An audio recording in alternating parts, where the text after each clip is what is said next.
وانشق البحار. بسم الله الرحمن الرحيم. إن الحمد لله نحمده ونستعينه ونستغفره ونعوذ بالله من شرور أنفسنا ومن سيئات أعمالنا من يهده الله فلا مضل له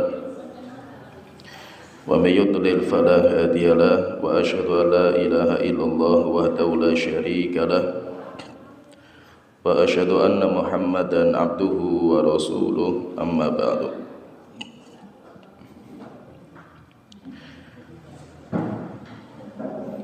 Kita melanjutkan tafsir surat Nuh dan kita masih menceritakan tentang keluh kesah Nabi Nuh kepada Allah Ta'ala ketika berdakwah.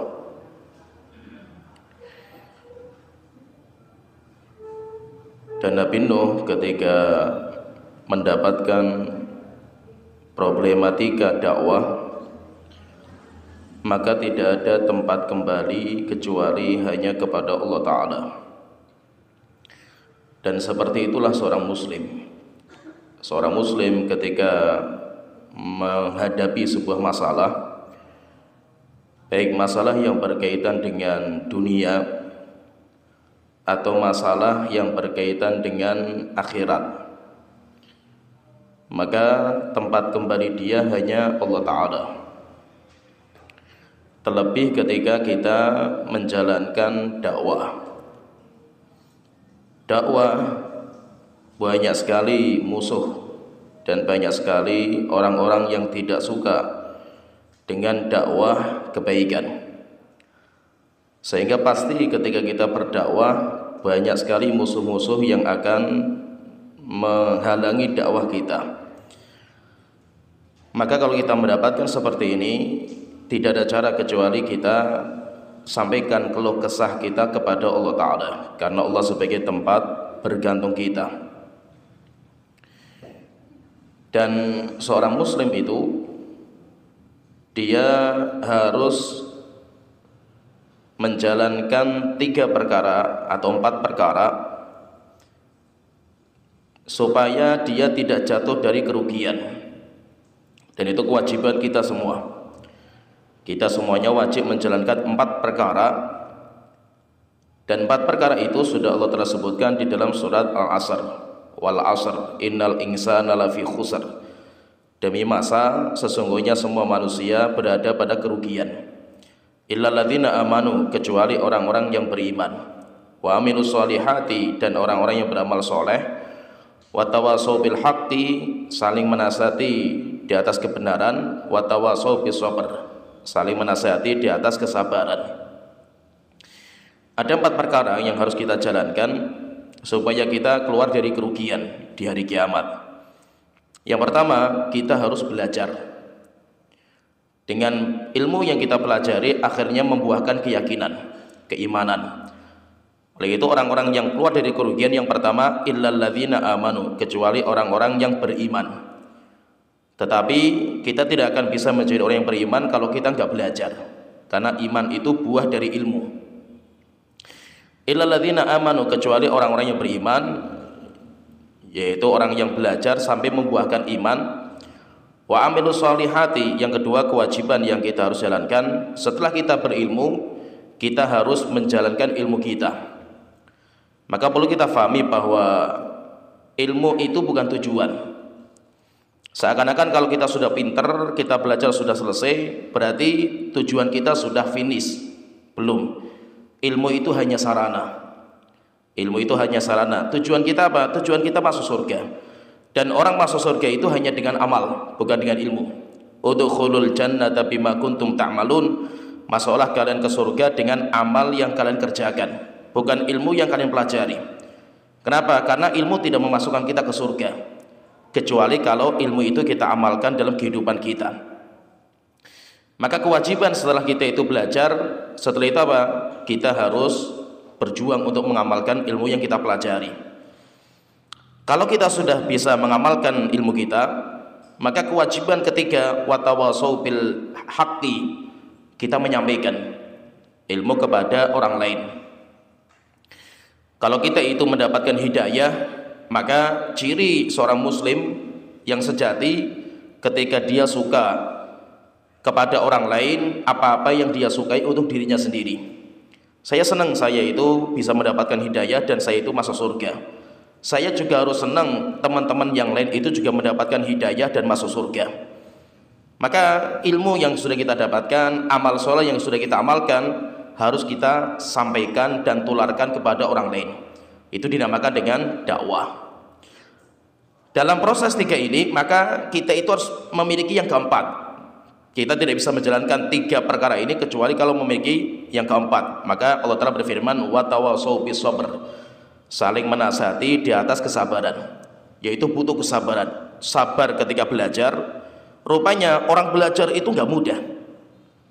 Kita misalkan kajian pagi hari jam segini, misalkan hari Sabtu kita kajian jam segini, nggak mudah kita itu bisa meluangkan waktu untuk ngaji. Bukan berarti kita itu yang bisa ngaji itu orang-orang yang nganggur, nggak punya kerjaan, bukan. Banyak orang-orang yang pengangguran di jalan-jalan, mereka belum tentu belajar mereka. Sehingga meluangkan waktu untuk belajar itu nggak mudah, berat. Kita punya rumah, kita punya anak, kita punya kerjaan, kita punya kesibukan. Sampai akhirnya alhamdulillah Allah mudahkan kita untuk bisa belajar, itu sudah luar biasa. Itu hidayah pertama yang Allah berikan kepada kita ketika kita itu dimudahkan untuk belajar. Tapi setelah belajar selesai, kita perjuangan berat. Orang belajar itu nggak mudah. Syaitan akan terus berjuang menghentikan jalan ilmu kita. Kenapa? Karena kalau orang itu bodoh, orang itu lebih mudah disesatkan oleh syaitan. Maka syaitan gak akan ridho dengan orang yang belajar. Nanti coba kita pahami ya, orang kalau sudah ngaji, kita kan sekarang sudah kenal sunnah, misalkan kita sudah ngaji, banyak sekali problem, banyak sekali badai, banyak sekali ujian yang akan menghalangi kita untuk belajar. Sampai akhirnya apa? Setelah itu futur. Banyak teman-teman kita yang sudah ngaji bertahun-tahun, apakah mereka masih kelihatan dalam pengajian? Sudah hilang mereka. Sudah hilang mereka ini. Nanti banyak sekali syaitan itu akan menghalangi mereka. Akhirnya yang sering meramaikan kajian rutin itu biasanya orang-orang yang baru kenal sunnah setahun, 2 tahun, 5 tahun. Coba kita cari orang-orang yang sudah kenal sunnah selama 20 tahun. Pada kemana mereka? Sudah pada hilang mereka. Kenapa? Syaitan gak pernah berhenti untuk menghalangi orang untuk dari belajar. Sehingga orang istiqomah dalam belajar itu gak mudah. Setelah kita belajar, kita dapat ilmu. Rupanya ilmu yang kita dapatkan itu tabrakan dengan syahwat kita. Kita juga punya syahwat, kita juga punya keinginan. Terkadang ilmu yang kita pelajari tabrakan. Kita masih senang kerja di pekerjaan yang haram. Namanya kita siapa yang gak suka dengan duit? Setelah kita ngaji, kita dapat ilmu, rupanya ini pekerjaan haram, riba, ini hukumnya haram. Sekarang ilmu yang kita pelajari tabrakan dengan keinginan kita. Terus bagaimana kita ini? Maka orang mengamalkan ilmu, ujiannya lebih berat daripada orang belajar. Orang belajar itu gak ada tabrakan. Yang ada cuma maksa meluangkan waktu untuk belajar. Tapi kalau kita sudah dapat ilmu, untuk mengamalkan ilmu, mati-matian kita mengamalkan. Karena terkadang kita mengamalkan ilmu takut, nanti kita diomongi, kita nanti dicaci maki, dan yang lainnya. Akhirnya kita itu mengamalkan ilmu butuh kesabaran yang lebih daripada kita belajar. Setelah alhamdulillah kita berhasil, kita sukses, sampai kita punya ilmu, dan kita bisa mengamalkan ilmu kita. Kewajiban kita yang ketiga, kita ajarkan ilmu kita kepada yang lain. Mendakwahkan itu luar biasa beratnya. Kenapa? Musuh kita banyak sekali, musuh kita ini. Terkadang musuh kita itu bukan orang-orang kafir, bukan orang-orang munafik. Musuh kita terkadang teman kita sendiri. Orang berdakwah itu, orang yang bisa berdakwah itu musuhnya banyak sekali. Nah itu ketika kita itu terjun di dunia dakwah, kita menyampaikan ilmu kita yang kita miliki kepada yang lain, kita siap-siap, kita akan dihabisi. Kita akan habis-habisan kita ini. Tetapi apa? Itu wakaf kita. Kalau seandainya ya misalkan kita berdakwah, ada satu orang sajalah yang alhamdulillah mau belajar sama kita, mau diajari. Itu sudah luar biasa. Walaupun satu orang saja, yang lain semuanya menghabisi kita, nggak apa-apa. Harapan kita itu wakaf kita. Saya meninggal dunia, alhamdulillah ilmu saya masih hidup. Syekhul Islam Ibnu Taimiyah itu kalau kita perhatikan ya, beliau meninggal dunia belum sempat menikah. Beliau nggak punya istri dan beliau nggak punya anak. Beliau tidak punya anak. Tapi apakah ilmu beliau atau kebaikan beliau mati ketika nggak punya anak? Kan memang sedekah jariyah itu kan yang pahala terus mengalahkan sedekah jariyah, ilmu yang dimanfaatkan, anak soleh. Syekhul Islam Ibnu Taimiyah nggak punya anak, tetapi Syekhul Islam punya murid-murid yang mereka akan melanjutkan ilmunya. Al-Imam Nawawi meninggal dunia juga belum menikah. Imam Nawawi umur 45 tahun belum menikah Imam Nawawi, tapi karyanya, muridnya banyak sekali. Sehingga apa? Ketika kita itu bisa menyampaikan ilmu, sampaikan. Kenapa? Karena itu kayak wakaf kita gitu. Jadi orang yang kita ajari ilmu itu wakaf kita. Walaupun cuma satu, nggak apa-apa. 1 orang, 2 orang masih mau belajar sama kita itu alhamdulillah. Walaupun ribuan orang mencaci maki kita dan menghabisi kita nggak peduli. Kenapa? Yang perlu kita semangati itu adalah saya meninggal dunia, ilmu kita jangan sampai meninggal. Oleh itu ulama-ulama kita zaman dulu, banyak ulama kita yang meninggal ilmunya karena ulamanya meninggal. Seperti misalkan, kenapa kok yang kita kenal itu ya dalam masalah fikih. Dalam masalah fikih, ulama mazhab itu ada 4. Imam Abu Hanifah, Imam Malik, Imam Syafi'i, Imam Ahmad, dan sampai sekarang pengikut mereka masih ada. Padahal di zaman itu ada ulama yang lebih kuat ilmunya daripada Imam Malik. Namanya Imam Laits bin Sa'ad. Ulama yang afqah min Malik, kata para ulama, lebih ahli fikihnya lebih ahli daripada Imam Malik. Cuma setelah meninggal dunia, muridnya tidak bisa melanjutkan. Akhirnya ilmu gurunya meninggal, akhirnya mazhabnya hilang. Nah itu yang bisa melanjutkan ilmu kita siapa? Ya murid kita. Dan kita nggak butuh banyak murid. Ya, kita punya 1 murid, 2 murid, sudah alhamdulillah. Walaupun 1000 orang, 2000 orang, jutaan orang mencaci maki kita, nggak ada masalah, karena resiko dakwah seperti itu. Resiko dakwah itu seperti itu. Maka itu memang ketika kita sudah masuk di dunia dakwah itu, kita harus siap habis-habisan. Kita harus meninggalkan ego kita. Kita sudah bukan karena keinginan syahwat kita itu dakwah. Kalau seandainya dakwah karena urusan syahwat, habis kita ini. Tetapi kita berdakwah itu karena kita ingin memiliki wakaf dalam kehidupan kita. Kita meninggal dunia, ilmu kita jangan sampai meninggal dunia. Oleh itu subhanallah ya, orang dakwah itu masya Allah berat sekali. Nabi dan Rasul saja merasakan beratnya adalah berdakwah. Apalagi kita sampai terkadang Nabi dan Rasul sampai nggak sabar mereka ini. Ketika Allah Ta'ala mengatakan am hasibatum an tadkhulul jannata, apakah kalian mengira bahwa masuk surga itu gampang? Tiba-tiba kalian mengatakan saya beriman langsung masuk surga? Tidak, enggak semudah itu orang masuk surga. Walamma ya'tikum matsalul ladzina khalaw min qablikum, padahal telah datang cerita orang-orang sebelum kalian. Massathumul ba'sa'u wad-dharra'u wazulzilu, mereka orang-orang sebelum kalian mereka diuji, mereka ditimpakan malapetaka kepada mereka, bahkan mereka digoncang di muka bumi mereka.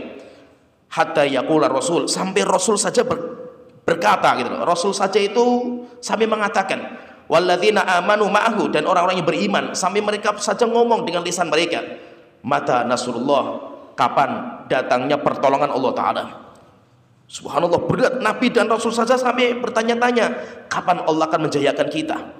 Maka Allah Ta'ala mengatakan ala inna nasrullahi qarib, ketahuilah bahwasanya pertolongan Allah itu dekat, cuma butuh kesabaran.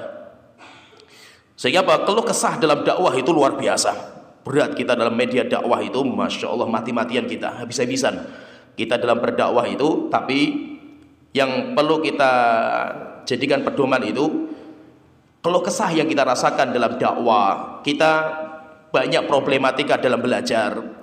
Rupanya belajar nggak mudah. Kita punya masalah juga ketika kita mengamalkan, cacian, makian, bahkan terkadang kita dikucilkan ketika kita mengamalkan sunnah.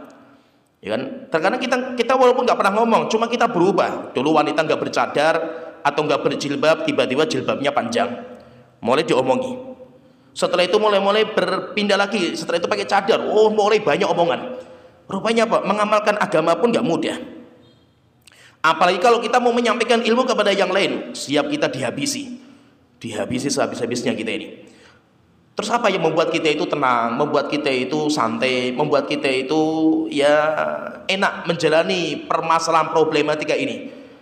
Maka solusinya cuma satu, supaya kita mudah menjalani problematika dalam belajar, dalam mengamalkan, dan dalam mendakwahkan. Solusinya satu, kembalikan keluh kesah kita kepada Allah Ta'ala. Selama kita masih punya Allah, nggak ada yang perlu kita khawatirkan. Maka itu tempat kembalinya para nabi dan rasul itu. Ketika mereka punya masalah, langsung mereka kembali kepada Allah Ta'ala. Kalau kita nggak punya Allah, hancur kita ini. Kalau kita nggak punya Allah, stres kita. Tapi alhamdulillah dengan adanya Allah yang membimbing kita, akhirnya apa? Semua problematika kehidupan dunia itu semuanya terasa mudah, gampang lah itu. Karena saya masih punya Allah Ta'ala. Maka itu Nabi Nuh ketika beliau merasakan mengeluh tentang beratnya dakwah. Dan itu nggak main-main. Nabi Nuh berdakwah selama 950 tahun berdakwah, dan yang masuk Islam cuma sedikit. Sehingga Nabi Nuh menyampaikan keluh kesahnya. Kita itu alhamdulillah masih kita itu mudah gitu loh. Zaman kita itu nggak seberat Nabi Nuh. Kita alhamdulillah kita berdakwah banyak yang ngaji. Kalau seandainya setelah itu mereteli, nggak ada masalah, masih banyak orang yang mau belajar sama kita gitu loh. Ya, kita nggak seberat Nabi Nuh gitu loh. Sehingga apa yang perlu kita khawatirkan? Ya kan? Kita nggak usah terlalu banyak mengeluh ketika kita itu punya masalah dalam berdakwah. Kenapa? Karena Nabi dan Rasul lebih berat daripada kita. Maka Nabi Nuh ketika keluh kesah sama Allah Ta'ala, setelah itu Allah memberikan jalan keluar terbaik bagi Nabi Nuh. Kemarin telah kita sebutkan ayatnya di surat Nuh ayat ke-5. Itu keluh kesahnya Nabi Nuh. Saya bacakan lagi. Kemudian setelah itu nanti kita masuk di ayat ke-10. Nabi Nuh berkata, qala rabbi inni da'autu qaumi lailaw wa nahara. Tuhanku, sesungguhnya aku terus mendakwahkan kaumku siang dan malamnya. Yaitu tidak kenal lelah Nabi Nuh ini. Siang malam. Falam yaziduhum du'ai illa firara. Tapi dakwah saya tidak menambah mereka kecuali mereka semakin lari dan semakin jauh dari dakwahku. Wa inni kullama da'utuhum litaghfira lahum ja'alu asabi'ahum fi adhanihim. Dan saya, Allah tahu sebenarnya masalah ini, Allah tahu, tapi Allah suka dikeluh kesahi seperti ini. Dan saya, wahai Tuanku, setiap saya mengajak mereka untuk berbuat kebaikan supaya nanti Engkau mengampuni dosa mereka, wahai Tuanku, ja'alu asabi'ahum fi adhanihim. Mereka menyumpel telinga mereka dengan jari mereka. Wastaghshaw thiyabahum, dan mereka menutup kepala mereka dengan baju mereka. Wa asarru wastakbaru istikbara, dan mereka terus seperti itu. Setiap saya ngomong ditutup telinga mereka, kepalanya ditutup dengan kain. Dan mereka sombong sekali untuk menerima apa yang saya sampaikan. Thumma inni da'autuhum jihara. Setelah itu saya umumkan dakwah secara terang-terangan, wahai Tuanku. Yaitu saya umumkan di pasar, di kumpulan orang, saya ngomong terang-terangan. Thumma inni a'lantu lahum wa asrartum lahum israra. Dan saya ngomong di hadapan banyak orang, demikian juga saya datangi satu persatu mereka. Apakah mereka itu beriman? Enggak, semakin jauh mereka dari agama Allah Ta'ala. Coba kita perhatikan ya, setingkat seperti ini loh parahnya kaumnya Nabi Nuh itu. Kita itu perlu bersyukur, masyarakat kita orang Indonesia enggak seperti Nabi Nuh, enggak seperti masyarakatnya Nabi Nuh. Banyak orang Indonesia itu masih bisa terima nasihat. Salahnya kita itu, kenapa? Orang Indonesia itu Masya Allah lah kalau banyak dipuji sama negara-negara yang lain. Saya ketika ke luar negeri, saya mendapatkanlah budaya-budaya orang-orang Arab, demikian juga orang-orang Eropa, demikian juga orang-orang Asia yang lain. Saya banyak teman-teman saya orang Eropa yuk ada, demikian juga orang Asia, Afrika, Arab, banyak. Dan saya mendapatkan akhlak yang paling bagus, orang yang paling punya adab itu orang Indonesia. Dan itu dipuji, orang Indonesia itu dipuji di mana-mana. Orang Arab, orang Eropa, orang Afrika, kalau sama orang Indonesia itu senang sekali karena orang Indonesia itu beradab. Orangnya senang mendengar nasihat, mudah sekali diomongi orang Indonesia itu, dan luar biasa, dan itu terbukti. Atas syekh kita kalau ke Indonesia itu takjub dengan orang Indonesia. Kenapa? Orang Indonesia itu orangnya itu hudu, tenang, orangnya itu punya adab. Orang nggak kenal saja itu kita ramah gitu. Hebatnya orang Indonesia itu. Itulah hebatnya orang Indonesia itu. Sehingga kata syekh kita itu, Kalau kalian berhadapan dengan orang yang coraknya seperti ini, kok dakwah nggak bisa masuk? Berarti kalian yang keterlaluan juru dakwahnya itu. Ini masyarakat kalian itu orang-orang hebat-hebat lah, orang-orang baik-baik, tinggal dinasihati dengan cara yang baik mereka itu. Berbeda dengan orang Arab, karakternya keras sekali orang Arab. Dan yang lainnya susah, nggak semudah orang Indonesia. Orang Indonesia itu masya Allah itu. Maka itu orang Indonesia itu lebih mudah kita dakwai daripada kalau kita melihat kaumnya Nabi Nuh. Tinggal coba kita dakwahnya itu kita perbaiki. Salahnya dakwah kita itu di mana sih itu? Itu yang perlu kita perbaiki. Rupanya kesalahan juru dakwah, lah itu mayoritas lah ini. Itu masalahnya itu di satu. Masalahnya itu di satu masalah, dan itu Syalbani sampai beliau itu mengingatkan. Masalahnya di mana? Masalahnya itu di akhlaknya dai. Akhlaknya ustadz yang bermasalah. Bukan karena sunnahnya. Bukan karena akidahnya gitu. Oleh itu Syalbani pernah mengatakan, beliau mengatakan ketika banyak menelaah tentang dakwah, beliau mengatakan, saya nasihatkan, innal haq, kebenaran, fi nafsihi thaqil, secara zatnya itu berat diterima oleh orang. Misalkan kita menyampaikan kebenaran, orang menerima kebenaran itu susah, nggak mudah gitu. Maka beliau mengatakan, maka jangan diperberat kebenaran dengan akhlak yang tidak baiknya kalian. Orang menyampaikan kebenaran dengan cara yang baik saja, dengan akhlak yang baik saja, belum tentu orang itu menerima. Apalagi kalau kita itu menyampaikan dengan akhlak yang nggak baik, orang itu akan menjauh. Setelah itu kata Syalbani mengatakan, saya dulu memahami kalau masyarakat itu butuhnya akidah, yaitu diakidai, akidah yang benar ini, akidah yang benar itu seperti ini. Setelah saya lama terjun di dakwah ini, masyarakat kita itu bukan akidah yang mereka butuhkan. Yang mereka butuhkan itu adalah adab. Sehingga bahwa cara masuk dakwah itu awalnya dari adab dulu, bukan dari akidah dulu. Semakin kita itu habisi akidah mereka, kita bantah akidah mereka, semakin jauh mereka dari kita. Terus bagaimana caranya itu? Caranya itu masuk kepada mereka itu lewat akhlak kita. Kalau mereka sudah terpesona dengan akhlak kita, baru akidah itu kita masukkan. Maksudnya apa? Cara membuka dakwah itu dengan apa? Bukan dengan manhaj. Cara membuka dakwah bukan dengan akidah, bukan. Itu proses nanti gitu. Tetapi cara kita memasukkan dakwah ke masyarakat kita itu apa? Tunjukkan akhlak yang mulia. Dan itu yang menjadi PR kita. Kenapa kok dakwah susah sekali diterima oleh masyarakat? Karena orang yang membawa dakwah tidak bisa berakhlak mulia kepada masyarakat. Dan itu coba kita perbaiki. Fahami ya, fahami. Berkaitan masalah dakwah itu bukan hanya ustadz, bukan hanya saya menyampaikan seperti ini, bukan. Anda menampakkan sunnah di hadapan masyarakat, Anda itu sedang membawa dakwah. Misalkan saya sebagai seorang laki-laki, saya berjenggot. Jenggot saya beda dengan masyarakat, karena masyarakat mayoritas kita nggak berjenggot. Saya ketika berbeda dengan masyarakat dengan jenggot ini, saya sedang membawa dakwah. Walaupun saya nggak ngomong, walaupun saya itu tidak ngomong, saya sedang berdakwah dengan cara apa? Saya ingin memperlihatkan kepada manusia, ini loh sunnah, ini loh Islam itu seperti ini, yang berbeda dengan masyarakat. Maka saya itu sedang berdakwah, walaupun kita bukan ustadz, walaupun kita nggak ngomong gitu.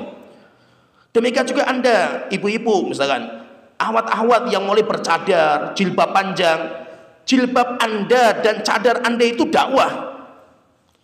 Anda itu sedang berdakwah di masyarakat dengan pakaian Anda, walaupun Anda nggak pernah ngomong gitu. Sehingga fahami ya, kita semuanya itu semua juru dakwah kita ini, bukan hanya ustadznya. Maka ketika kita itu berdakwah di masyarakat, kita membawa sunnah kita ini sekarang. Kita membawa label-label sunnah dalam diri kita.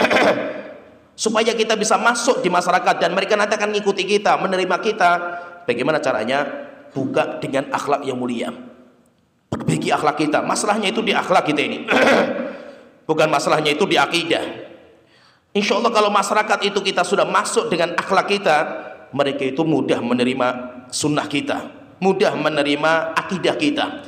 Walaupun mungkin mereka nggak menerima dan mengamalkan, minimal mereka itu mendiamkan, tidak mengganggu kita, itu sudah alhamdulillah. Dan saya juga seperti itu. Saya sudah lama di dunia dakwah. Cerita ya, saya dulu sebelum pergi ke Yaman, saya itu tak sempatkan waktu itu, memang saya mau mengkader kampung. Saya itu pengen mengkader kampung supaya saya keluar negeri, anak-anak kampung itu sudah pada ngaji. Minimal mondok. Sehingga saya tinggal itu nanti sudah ada kader di kampung saya, kampung halaman saya. Saya dulu buka dakwah itu dengan kekerasan. Sunnah, ini manhaj Ahlussunnah wal Jamaah, ini akidah. Semakin banyak musuh kita. Akhirnya kita semakin dibenci sama masyarakat. Akhirnya waktu itu kita saya rubah strategi dakwah. Yaitu apa? Saya tidak terlalu gembor-gemborkan masalah akidah, masalah sunnah, masalah perbedaan, tetapi saya lebih menonjolkan akhlak saya kepada masyarakat. Subhanallah ya, ini cerita ya. Sampai orang-orang itu takjub dengan kita, walaupun mereka tidak mengamalkan seperti kita. Sampai cerita ini cerita ya. Saya itu waktu itu mau bikin program kaderisasi warga. Jadi anak-anak yang seumuran SMP, SMA, saya mau pondokkan. Waktu itu saya punya teman di Gunung Kidul, punya pondok gratis.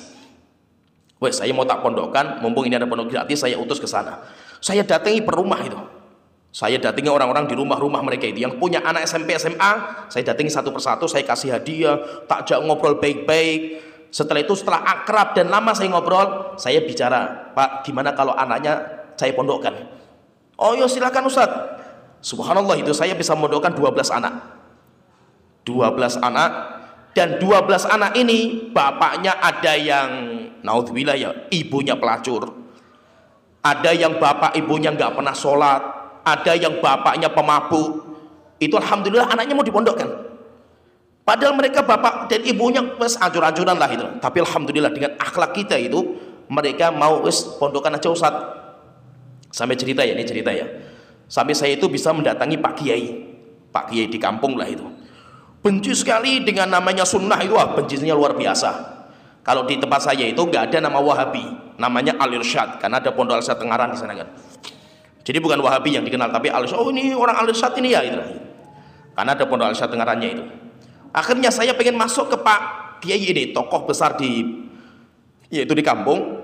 Modelnya apa? Saya datang ke rumahnya, bertamu, saya ngobrol masalah-masalah biasa, bukan masalah-masalah agama. Saya datang kasih hadiah, sarung, kasih ini, sampai akhirnya akrab sama Pak Kiai itu. Padahal anaknya Kiai itu mondok di pondok mereka. Setelah itu anaknya itu keluarlah dari pondok. Akhirnya saya mulai bicara masalah anaknya. Terus sampai akhirnya Pak Kiai mengatakan, ini anak saya dibawa ke pondok aja. Alhamdulillah ya. Anaknya Kiai pun sampai bisa saya pondokkan waktu itu. Akhirnya pas kita itu mau nganter anak-anak ini berangkat ke pondok, karena jumlahnya banyak 12 orang, sehingga kita nyewa bis. Saya waktu itu nyewa bis, orang tuanya pada mau ikut melihat pondoknya. Oke, nggak apa-apa. Harapan saya itu Pak Kiai ini jangan sampai melihat pondok kita. Lihat pondok kita bubar nanti, cadaran, jenggotan semua, aduh mumet ini gitu. Nanti ketahuan semua saya ini kan gitu. Karena saya kan nggak pernah ngomong saya itu salafi, saya nggak pernah ngomong saya seperti itu. Alhamdulillah waktu itu ketika mau nganter Pak Kiainya izin. Saya nggak bisa ikut ya Mas. Ya nggak apa-apa Pak Kiai. Alhamdulillah nggak apa-apa. Nanti insya Allah saya temani anak itu. Alhamdulillah, pokoknya hati saya senang sekali itu. Kalau bisa jangan ikut wis pokoknya itu. Subhanallah itu ketika mau berangkat, ini sudah mau berangkat ini. Tiba-tiba ngomong, Mas saya mau ikut berangkat. Ini acara tak batalkan. Aduh, berat ini. Kalau ketahuan bubar ini program dakwah saya, karena ini pertama ini fase pertama gagal, kedua lebih berat. Akhirnya saya telepon mudirnya di sana, Ustaz, ini yang datang ini Pak Kiai. Dan ini benci sekali sama kita. Tolong nanti disetting yang menemui beliau orang-orang diusahakan ustaz-ustaznya pakai sarung, pakai songkok. Kemudian diusahakan pakai bahasa halus, bahasa kuku, bahasa kromo bahasa Jawa yang halus gitu. Setelah itu tolong yang cadar-cadar itu disingkirkan dulu saat itu. Subhanallah itu. Bener disetting sama mudirnya itu, karena saya akrab sama mudirnya itu, disetting. Sampai akhirnya kita datang ke sana, masya Allah itu, yang datang ustaz-ustaz pakai sarung, pakai songkok itu. Kemudian bahasanya bahasa Jawa halus, disambut pakai itu, masya Allah sambutannya itu. Sampai pulang, masya Allah Pak Kiai cerita, ngomong luar biasa gitu bro, ini top pokoknya itu, pondoknya bagus, wes pokoknya itu.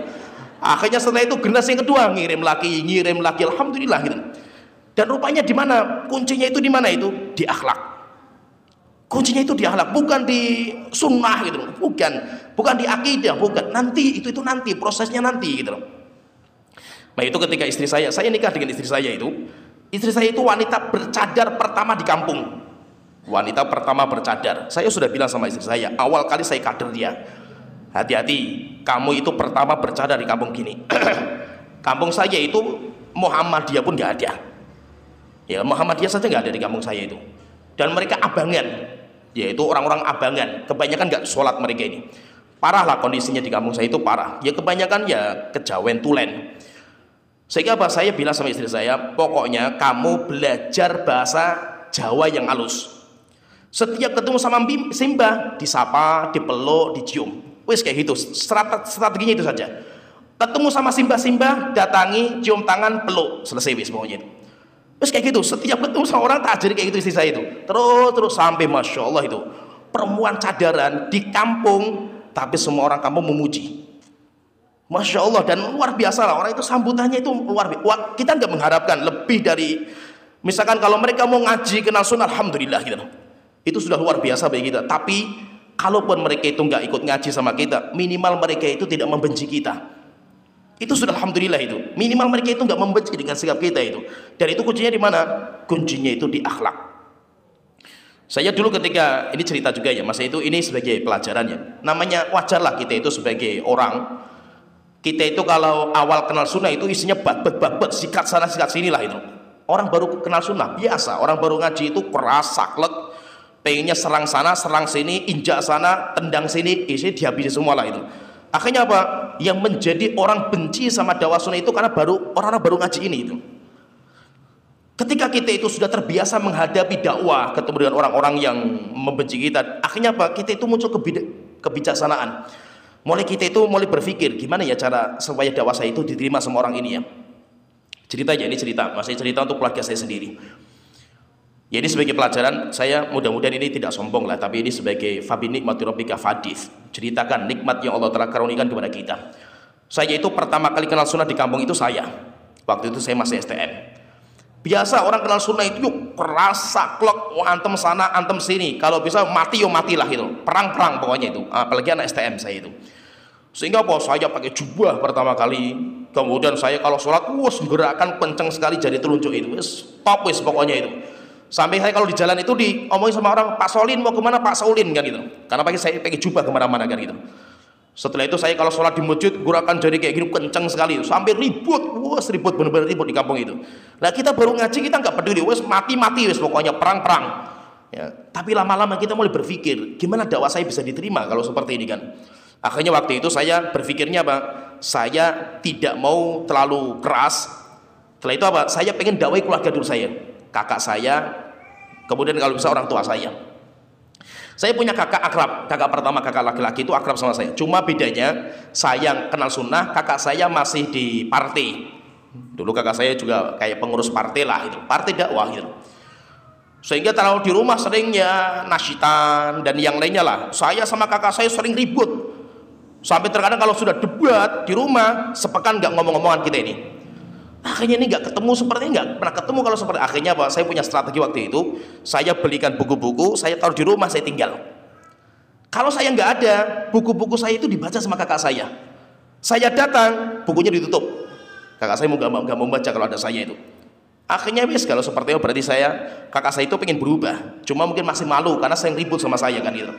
Akhirnya apa? Lama-lama kita tak akrabi, deketi kakak saya sampai alhamdulillah kakak saya terbuka.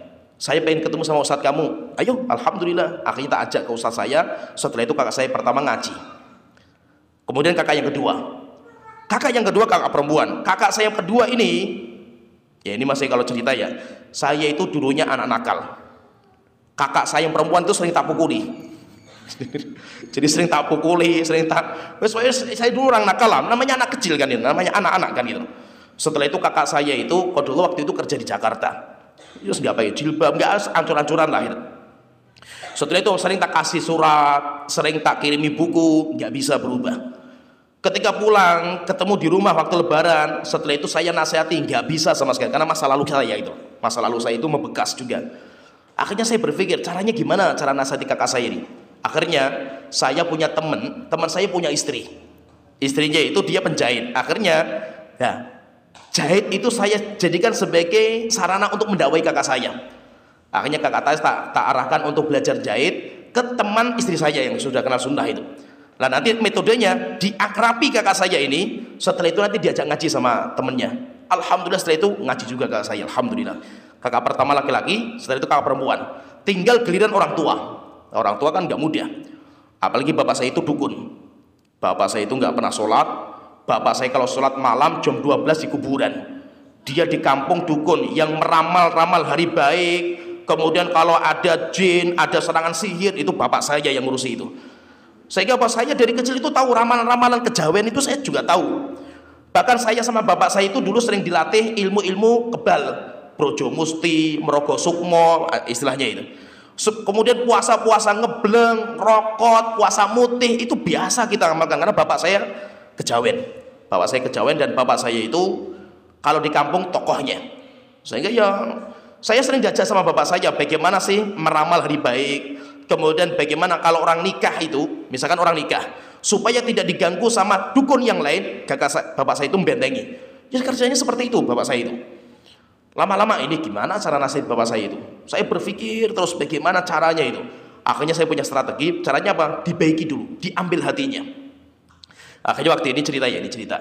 Saya itu sebelum mendakwai bapak saya berjuang untuk mengambil hati bapak saya dengan cara apa? Dengan cara saya tunjukkan akhlak yang mulia, bakti kepada orang tua. Namanya anak muda di kampung itu jarang sekali bantu orang tua. Ya seperti kita lah, kita dulu ya kayak itulah, sukanya tawuran dan yang lainnya. Setelah itu saya mulai berubah. Bantu nyuci piring, membersihkan rumah, kemudian bajunya orang tua saya cuci. Kemudian orang tua kalau pulang kerja tak pijeti, bikinkan kopi, sampai nangis bapak saya lihat saya itu. Pokoknya saya hampir dua artinya. Sampai bapak saya itu melihat saya itu sampai nangis lah bapak saya itu. Anak saya itu berubah drastis ketika ngaji gitu. Setelah itu apa? Mulai saya akrabi bapak saya setiap malam. Pokoknya saya itu sempatkan waktu ngobrol dengan bapak saya sambil tak pijeti terus. Sampai akhirnya saya itu mulainya itu bukan saya ndakwai bapak saya, bukan. Saya banyak bertanya sama bapak saya. Sudah tak siapkan pertanyaan-pertanyaan yang nanti bapak saya akan buntu itu. Terus tak tanya sampai bapak saya nggak bisa jawab. Setelah itu bapak saya tanya, terus kalau pendapat kamu gimana? Baru saya jelaskan. Setelah itu apa? Alhamdulillah taubat. Saya waktu itu targetnya cuma kesyirikan saja ditinggalkan. Sholatnya nantilah, nggak apa-apa sholatnya. Alhamdulillah kesyirikan ditinggalkan. Setelah itu mau sholat, tapi sholatnya di kamar, nggak apa-apa. Walaupun nggak pernah ke masjid, nggak apa-apa. Lama-lama baru mau ke masjid cuma maghribnya saja, nggak apa-apa. Sampai sekarang sudah jadi muadzin di masjid sekarang kan bapak saya ini. Sering jadi azan. Dan alhamdulillah waktu itu semua tinggalkan semua, rokok ditinggalkan, perbuatan dosa alhamdulillah masa itu. Dan itu lama, nggak setahun 2 tahun, itu bertahun-tahun itu prosesnya itu. Sehingga maksudnya apa? Dari sini saya sendiri itu dari sini saya itu memetik sebuah faidah dari perjalanan saya dakwah panjang itu. Bahwasanya apa? Masyarakat itu nggak antipati dengan zahir kita. Melihat jenggot kita itu masyarakat itu nggak ada masalah gitu. Yang penting apa? Tunjukkan akhlak yang baik kepada masyarakat. Kalau kita secara zahir sudah beda sama masyarakat sudah beda, jenggotan yang laki-laki, perempuan cadaran, tapi kita kayak robot, ketemu sama orang nggak pernah nyapa gitu loh. Orang-orang tua pada duduk kita lewat tok, budus tok gitu. Orang semakin benci dengan cadarnya, bukan orangnya. Oh memang perempuan cadaran itu kayak gitu loh. Bukan orangnya yang dihantam gitu, tapi cadarnya yang dihantam. Ketika kita misalkan berjenggot seperti ini, tapi orang sakit nggak pernah kita jenguk, rapat RT nggak pernah datang, kan gitu. Akhirnya apa orang menilai, oh memang orang-orang jenggotan itu dia itu mengkafirkan kita, dia itu, sehingga dia itu nggak bisa sosialisasi sama kita itu. Padahal kan yang kita tinggalkan kan acara-acara yang bid'ah gitu. Kalau rapat RT orang sakit kan kita harus jadi nomor 1. Saya kalau masalah masyarakat rapat RT saya mimpin rapat waktu itu, yaitu yang buka rapat itu saya kan biasa itu. Tapi kalau urusan bid'ah enggak, saya enggak ikut. Dan masyarakat awal kali kaget lah, tapi lama-lama biasa mereka itu dan akrab sama kita gitu loh. Dan enggak ada masalah gitu loh. Nanti orang-orang itu tahu kita itu bencinya dalam bab itu gitu. Tapi kalau bab yang lain enggak ada masalah dan masyarakat nanti enggak ada masalah dengan kita, itu biasa. Nah, itu maksudnya itu apa? Strategi pertama yang harus kita jalankan itu rubah akhlak kita dulu. Insya Allah kalau kita itu sudah berakhlak sama orang, namanya orang itu apalagi orang Indonesia. Orang Indonesia itu ada sebuah kunci, kita itu bisa memasuki. Kuncinya apa? Orang Indonesia itu sungkan, maksudnya itu nggak enakan. Ya. Apa namanya? Pekewuh. Pekewuh itu inti paling hebat. Cara menjajah Indonesia itu saja. Coba misalkan orang Indonesia sering dibaiki, Pekiwuh dia itu. Nggak mungkin mau ngomong sama kita, jelek-jelek kita enggak, walaupun di belakangnya, tapi terang-terangan nggak berani. Kenapa? Sifatnya orang Indonesia itu pekiwuhan orang ini, itu paling bagus itu. Maka itu yang dijadikan sebagai cara Belanda untuk menjajah Indonesia gitu. Caranya apa? Dibaiki dulu. Orang Indonesia kasih hadiah terus, negerinya dijajah, orang Indonesia itu pekiwuh. Wah nggak apa-apa lah, dia sudah baik sama saya kan gitu. Jadi caranya seperti apa? Caranya itu baiki mereka. Oleh itu Ali bin Abi Thalib itu mengatakan manusia itu hatinya seperti singa, binatang buas. Bagaimana cara kita itu melawan singa? Jangan dilawan, kekerasan sama kekerasan. Kita kalah sama singa kalau malah duel kan gitu. Terus bagaimana caranya? Dibaiki, kasih makan, terus singa itu tunduk sama kita. Singa itu akan tunduk sama kita. Maka kita apa? Menaklukkan orang itu dengan cara apa? Dibaikin. Baikin saja dia itu. Dan itu rupanya apa? Dijalankan sama ulama-ulama kita itu. Imam Syaukani, ada cerita ya, Imam Syaukani.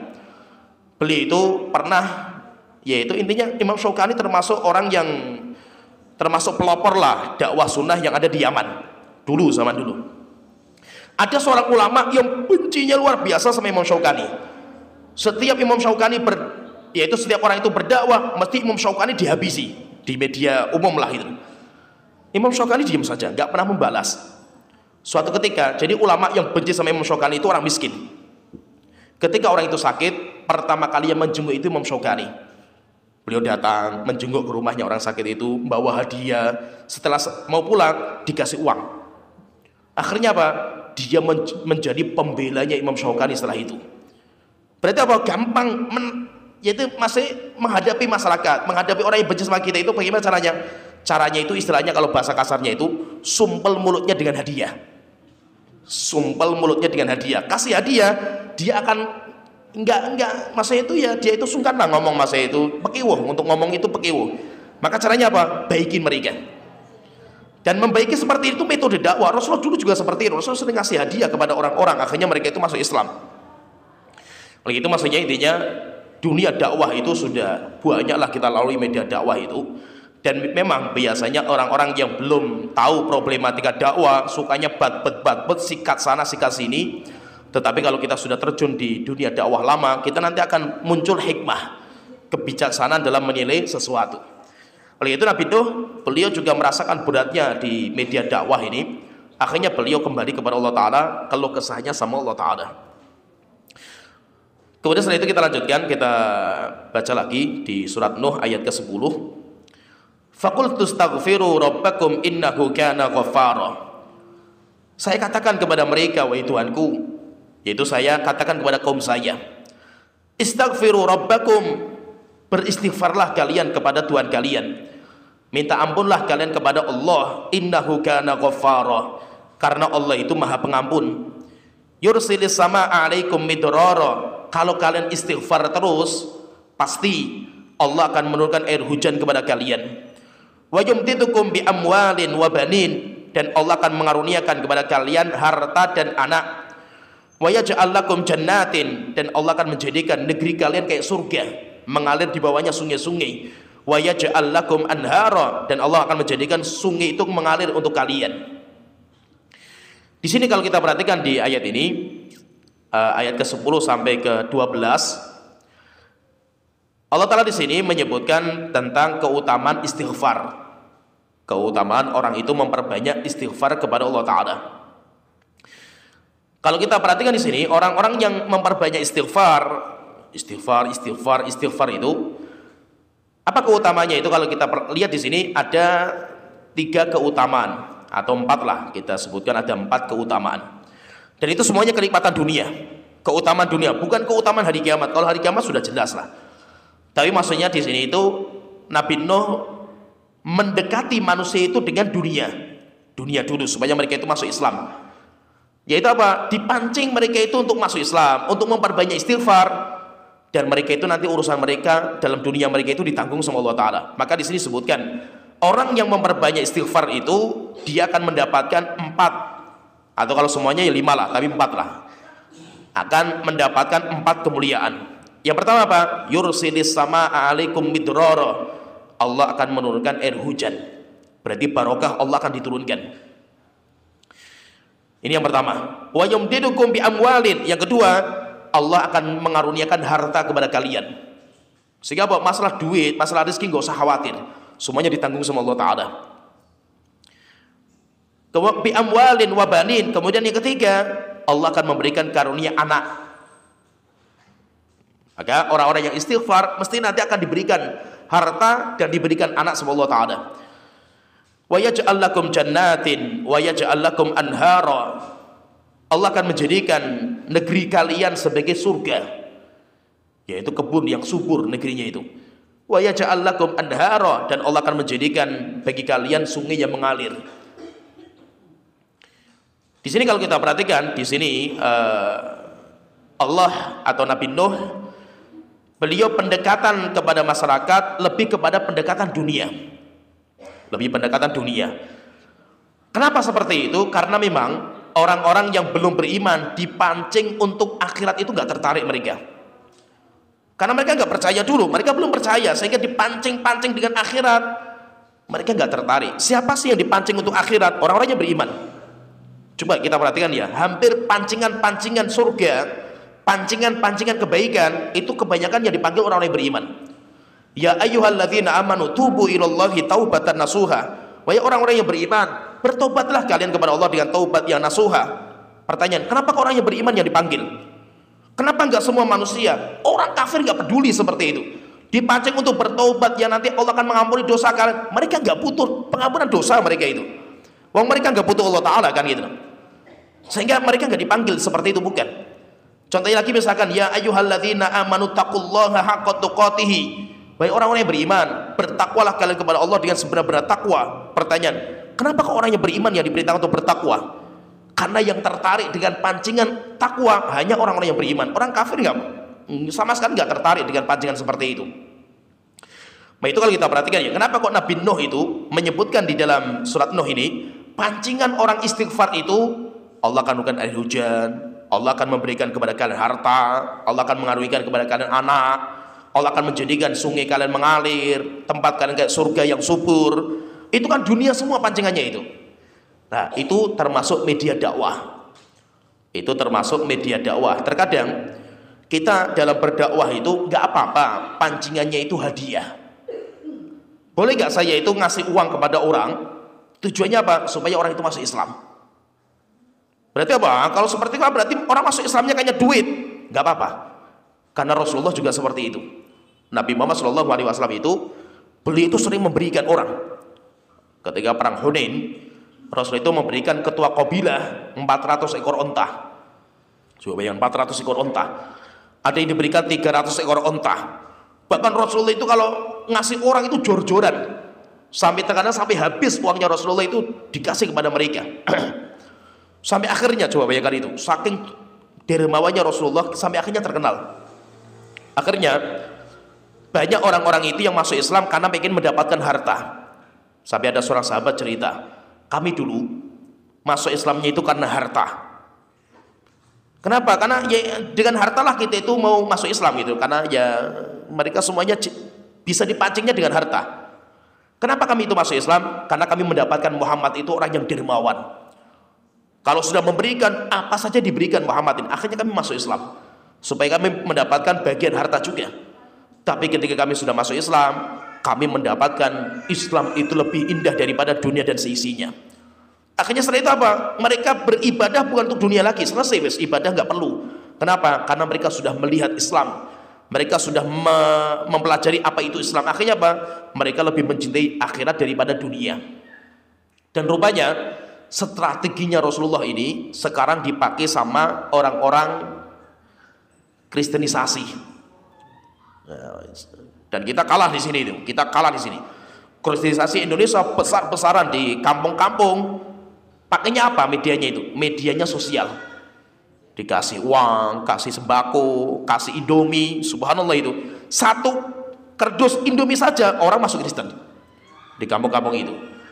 Karena saya di Salatiga ya, ini cerita ya. Saya di Salatiga, saya tahu sekali metode kristenisasi. Saya dulu pernah ada tim di Salatiga itu tentang tim untuk melawan kristenisasi. Termasuk saya ikut waktu itu. Sampai kita itu mendatangi kampung-kampung di gunung-gunung di Salatiga itu kan, sampai kalau di Salatiga ya, sampai di atas gunung itu ada namanya kampung Salib. Kampung Salib dari Salatiga itu kelihatan itu. Kampung Salib itu ada gereja besar di kampung itu. Sampai kita tertarik waktu itu, kita itu tertarik untuk mengunjungi kampung itu. Kita pengen survei apa sih di sana itu. Sampai akhirnya kita ketemu dengan orang, kita curhat, ngobrol dan yang lainnya, kita dapat informasi. Rupanya di sana itu semuanya dulu Muslim, semuanya Muslim, nggak ada yang Kristen sama sekali, nggak ada. Tapi orang-orang gereja sering mengadakan acara di sana. Nanti kalau sedang mengadakan acara, sembako dibagi gratis kepada masyarakat. Bahkan ada ceritanya itu, dia itu program gereja itu memberikan setiap kepala keluarga satu sapi. Oh, petani kan, satu sapi yang akadnya itu sapinya dirawat. Nanti kalau beranak, si pemilik rumah dapat anaknya. Sapinya nanti dipindahkan ke orang yang lain. Sama mereka banyak dicurangi sama warga itu. Ada yang sapinya dijual, ada yang disembelih. Gereja nggak marah, dikasih lagi sapi sama gereja. Akhirnya mereka mengatakan, Masya Allah, orang gereja luar biasa.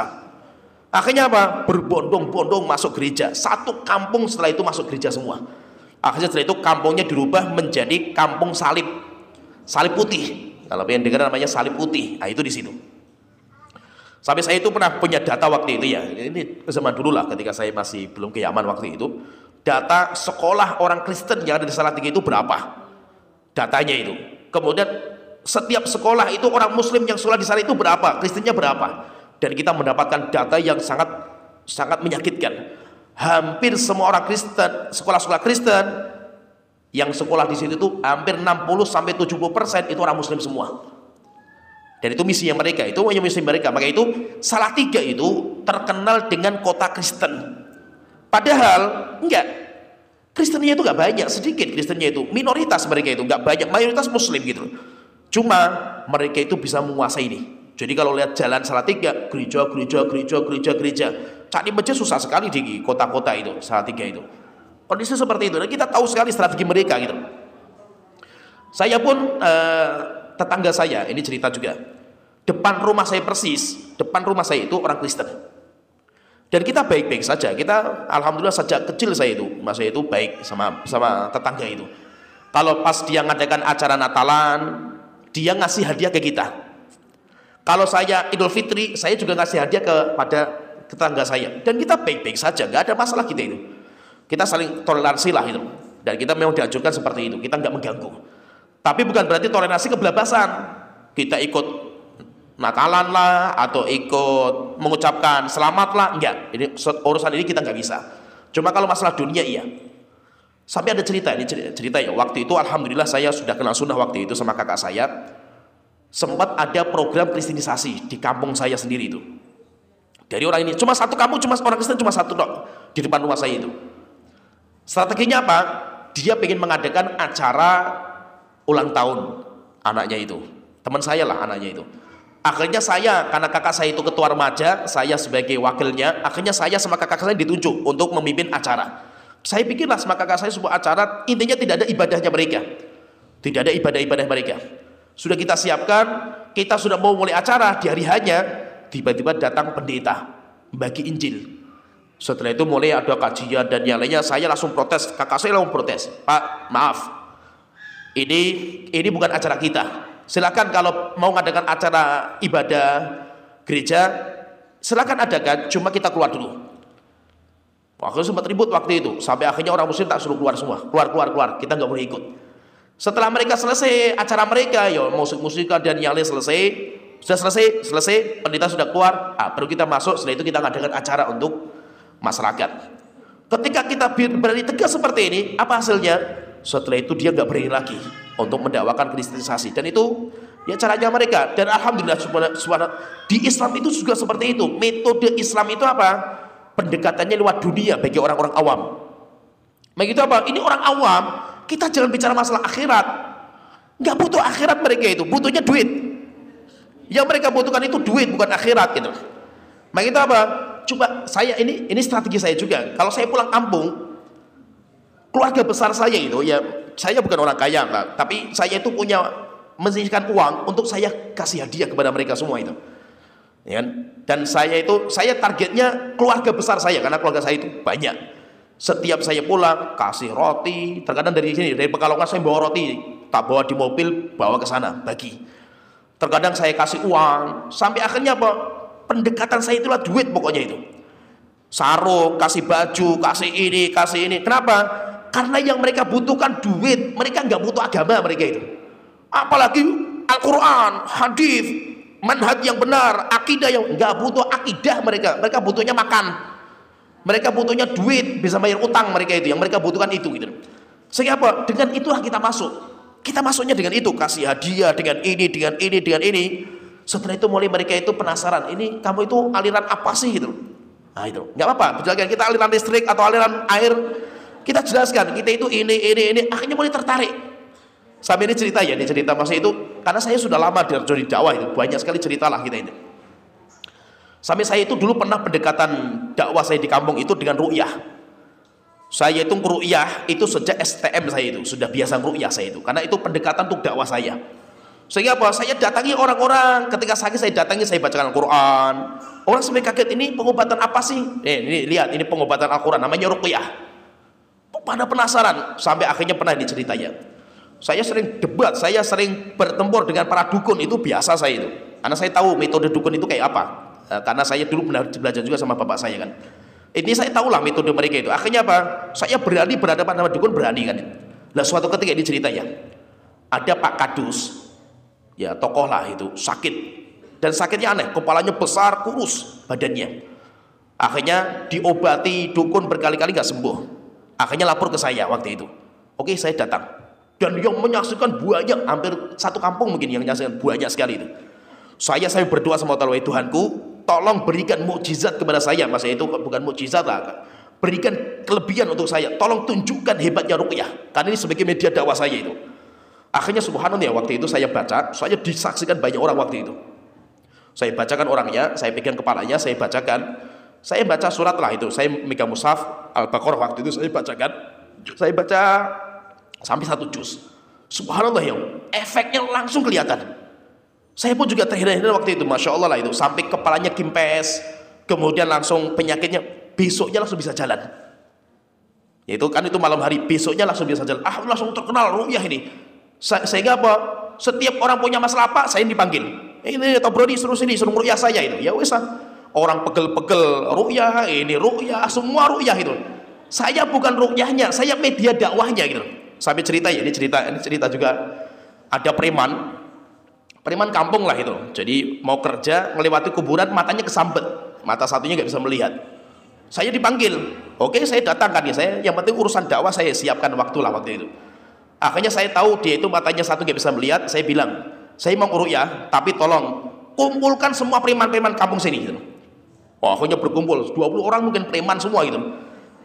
Saya sebelum ruqyah saya nasihati dulu, nasihat, bicara masalah 1 jam lah, ngomong nasihat, selesai baru ruqyah. Alhamdulillah masa itu dari situ dakwah itu terbuka. Banyak orang itu simpati dengan kita gitu. Kenapa? Karena kita bukan hanya manhaj, bukan hanya akidah, bukan itu. Masyarakat nggak butuh itu gitu loh. Yang dibutuhkan masyarakat itu duit, yang dibutuhkan masyarakat solusi untuk kehidupan mereka. Kalau kita bisa menjawab solusi itu, insya Allah nanti akidah bisa kita susupkan, manhaj yang benar kita susupkan, sunnah bisa kita sampaikan. Tapi kalau orang belum ngaji, tiba-tiba sudah, kamu syirik ini, berbuat dosa besar kamu ini. Mereka mental langsung kepada kita kan, bencinya luar biasa sama kita gitu. Coba misalkan gini, kita ketemu sama pelacur misalkan ya. Pertama kali nasihat kita apa? Mbak, pelacur itu dosa besar loh, neraka jahanam kamu nanti loh. Mending pergi sekalian jadi pelacur sekalian lah gitu. Cuma kalau kita kasih uang, walaupun kita itu belum ngomong lah kasih duit, mudah-mudahan dengan uang itu hari ini dia nggak jadi pelacur lah gitu. Ya kita kasih uang 1 hari lah, 1 hari dia nggak usah bekerja Mbak, tak tanggung istri. Lama-lama kita kasih seperti itu, kita omongi lama-lama, dia itu akhirnya apa? Ya dia itu menghormati kita gitu. Nanti kalau ketemu kita itu malu lah, misalkan kan, ketemu kita itu malu, nggak ada masalah, tapi pelan-pelan. Kenapa? Karena memang mendakwai masyarakat itu butuh proses. Jadi pahami yang kita hadapi itu manusia, bukan motor. Kalau motor rusak, ada 3 kerusakan, bawa bengkel perbaiki sehari jadi semua gitu. Ini yang kita hadapi itu manusia. Manusia punya hati mereka ini. Sehingga apa? Kita itu harus melihat orang yang berbeda dengan kita itu yang kacamata manusia. Mereka itu manusia. Kita saja ya. Ini Fahami ucapan saya. Kita saja dulu untuk menerima kebenaran itu prosesnya lama loh. Coba misalkan ibu-ibu misalkan atau mbak-mbak yang sekarang pakai cadar. Apakah prosesnya pakai cadar itu cuma sehari? Ngaji sunnah langsung besok pakai cadar kan? Enggak, prosesnya kan lama kan gitu. Terkadang dipikir dulu, terkadang nanti mikir gimana nanti kalau saya diomongin sama orang, mungkin pakainya jilbab dulu lah. Setelah itu diperbesar sedikit, kemudian baru pakai cadar. Kan proses kan gitu. Saya juga dulu proses gitu loh. Saya dulu cingkrang, itu prosesnya lama saya itu. Kenapa? Karena aneh di kampung kan itu loh. Laki-laki cingkrang itu kan aneh, tapi kan terus proses sampai akhirnya berhasil kan itu. Demikian juga apa? Orang-orang yang sekarang belum kena pada kelas sunnah, yang kita mau mendakwai, mereka itu juga butuh proses mereka itu. Jangan sampai dakwah cuma sehari, 2 hari, wah ini susah diomong ini. Sudah berapa hari kamu ngomong ini? Baru sekali, tapi susah diomong itu. Nabi Muhammad saja butuh puluhan tahun untuk menasihati mereka kan itu. Sehingga apa? Sabar untuk menasihati itu sabar. Kenapa? Karena ya itulah problematika dakwah itu seperti itu. Oleh itu kalau kita perhatikan di sini, Nabi Nuh pendekatannya itu lewat dunia. Kalau kalian kembali kepada Allah Ta'ala, kalau kalian itu taubat kepada Allah Ta'ala, istighfar kepada Allah Ta'ala, Allah akan memberikan dunia kepada kalian. Dan pendekatannya lewat dunia. Kenapa? Karena itu paling mudah diterima oleh orang-orang awam atau orang-orang kampung, itu lebih mudah menerima dunia daripada agama. Dan memang istighfar itu manfaatnya banyak sekali, dan insya Allah kita seringlah mendengar tentang keutamaan istighfar. Insya Allah kalau kita itu memperbanyak istighfar kepada Allah Ta'ala, tidak mungkin kita itu sengsara di dunia, demikian juga tidak mungkin kita itu sengsara nanti di hari kiamat. Kenapa? Urusan kita akan ditanggung sama Allah Ta'ala. Ya mungkin sampai di sini pembahasan kita. Nanti kita lanjutkan lagi tafsir Nabi Nuh. Nanti masih berbicara tentang keluh kesahnya Nabi Nuh. Nabi Nuh masih menyampaikan keluh kesahnya beliau kepada Allah Ta'ala, dan itu masih sebagai pemupuk hati kita, pelipur lara hati kita ketika kita itu punya permasalahan hidup di dunia. Rupanya para Nabi dan Rasul lebih berat ujiannya daripada kita semua. Ya sampai di sini. Wa akhiru da'wana alhamdulillahirabbil alamin Muhammad wa ala alihi washabihi ajmain.